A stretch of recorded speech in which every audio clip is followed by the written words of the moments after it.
और अब मैं आपको दिखाता हूं झारखंड के गिरिडीह की तस्वीरें, जहां कल होली का जुलूस निकला।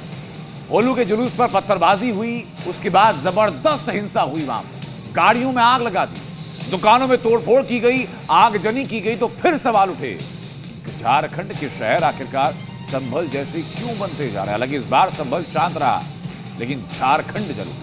क्या कट्टरपंथियों के निशाने पर है झारखंड? होली के मौके पर झारखंड के गिरिडीह से जो तस्वीरें सामने आई, उसने 4 महीने पहले हुए संभल दंगों की याद दिला दी। यहाँ होली के मौके पर 2 समुदायों के बीच जमकर हिंसा हुई।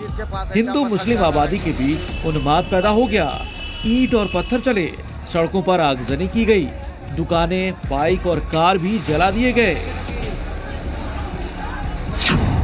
हैरानी इस बात की है कि यूपी के संभल में पिछले 4 महीने से तनाव है। जामा मस्जिद के सर्वे को लेकर हुई हिंसा के बाद से वहां टेंशन है, मगर फिर भी संभल में सनातनियों ने दिल खोलकर होली खेली, रंग गुलाल उड़ाए। मगर झारखंड के गिरिडीह में बवाल मच गया। दरअसल गिरिडीह में होली के मौके पर जुलूस निकाला जा रहा था, लेकिन जैसे ही ये जुलूस मस्जिद के पास पहुंचा तो हंगामा शुरू हो गया। पहले तो पत्थरबाजी हुई और फिर मामला इतना बढ़ा कि एक पक्ष की तरफ से दूसरे पक्ष पर शीशे तक फेंके जाने लगे। रात को हिंसा की आग किस कदर भड़की ये सुबह पता चला, जब आग की लपटें शांत हुईं। जी मीडिया की टीम जब मौके पर पहुंची तो चारों तरफ तबाही के निशान नजर आए। ये दुकान और मकान है, ये किस तरह से बंद पड़ा हुआ है। और यहाँ ठीक नीचे देख सकते हैं आप किस तरह से जो पत्थर है, कोल्ड ड्रिंक्स के बोतल है, ये कोल्ड ड्रिंक्स के बोतल है, ये कल रात में जो है उपद्रवियों के द्वारा चलाया गया था। और हमारे नीचे देखिए किस तरह से यहाँ पर पत्थरबाजी की घटना हुई है और पूरी तरह से शीशा जो है वो टूटा हुआ है। जब अचानक से हुड़दंग हुआ तो मैं बाहर आकर के देखा तो पता चला कि इधर से पत्थर बरसाया जा रहा है। लोग पब्लिक बाहर रोड पे थे, यहाँ जिफे में लोग इधर ईटा पत्थर चलाना शुरू किया। ऊपर से करीब बोतल ऊपर में तो कहाँ से। हालांकि हिंसा की खबर मिलते ही पुलिस मौके पर पहुंची और पूरे इलाके को छावनी में तब्दील कर दिया गया। फिलहाल पुलिस हिंसा के वीडियोस और फुटेज और जो तस्वीरें हैं उनके आधार पर उपद्रवियों की पहचान करने में जुटी है। इस पूरे बवाल पर सियासी वार पलटवार भी शुरू हो गया है। बीजेपी ने सोरेन सरकार पर हिंदुओं को प्रताड़ित करने का आरोप लगाया, तो वहीं जेएमएम ने पूरी घटना पर अपनी सफाई पेश की है।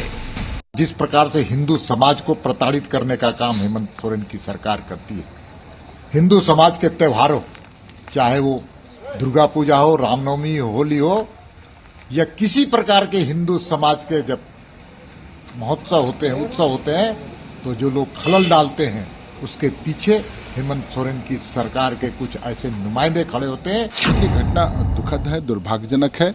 झारखंड में अमन, चैन, शांति पर एक चुनौती, और जो कुछ बीमार मानसिकता वाले लोग हैं जो किसी भी तरफ प्रभोग करते हैं, धार्मिक उन्माद फैलाते हैं, 2 धर्मों के बीच वैमनस्यता फैलाना, यही उनका काम है। और राजनीतिक रोटी सेकते हैं। उपलब्धियां बताने को तो हमारे विरोधियों के पास कुछ है नहीं, सिर्फ एक यही फसल है जो फसल राजनीतिक चुनाव के समय काटते हैं ये लोग। वहीं झारखंड से बीजेपी सांसद निशिकांत दुबे ने एक कदम आगे बढ़ते हुए इस हिंसा के पीछे झारखंड में बढ़ती मुस्लिम आबादी को ही जिम्मेदार ठहरा दिया।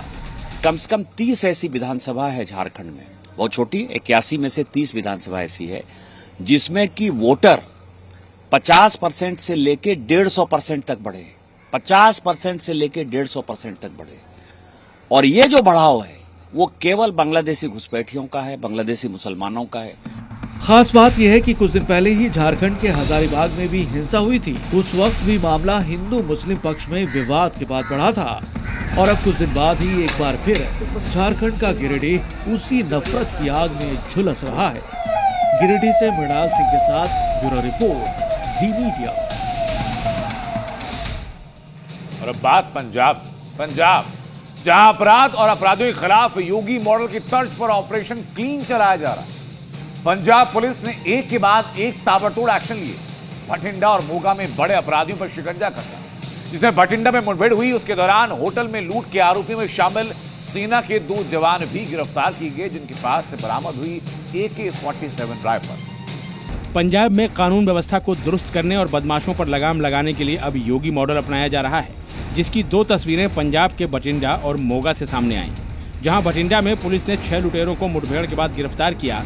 इनके पास से पुलिस ने AK-47 राइफल भी बरामद की।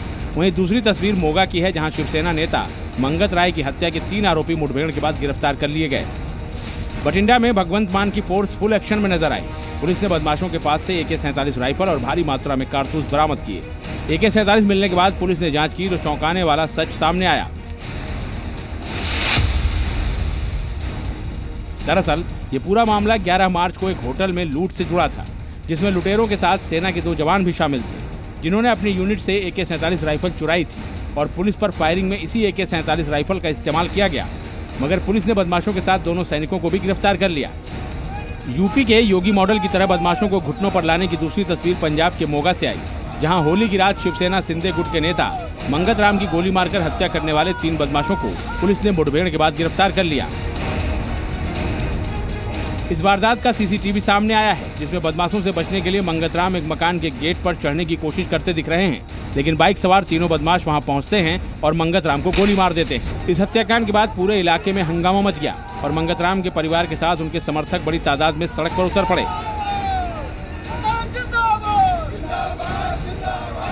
आरोपियों की गिरफ्तारी की मांग को लेकर जबरदस्त विरोध प्रदर्शन किया गया।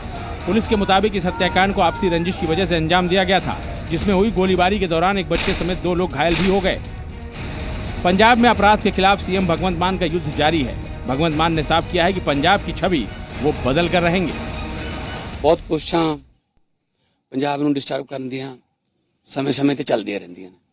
कदे कोई आ भी तां ड्रग भी तां एक पंजाब नूं डिस्टर्ब करन दी कोशिश ही है, फिर गैंगस्टर, फिर फिरौतियां, है ना, ताकि ये लगे कि पंजाब जिहड़ा वो अशांति का सूबा बन गया। फिर सालों से ड्रग्स और गैंगवॉर से जुड़े रहे पंजाब को अपराध मुक्त बनाने की कोशिश में जुटे सीएम मान के निर्देश पर उनकी फोर्स पूरी तरह से एक्शन में है। जाहिर है यूपी में जिस तरह योगी फोर्स ऑपरेशन क्लीन चला रही है, उसका असर अब पंजाब में भी दिखने लगा है। ब्यूरो रिपोर्ट, जी मीडिया।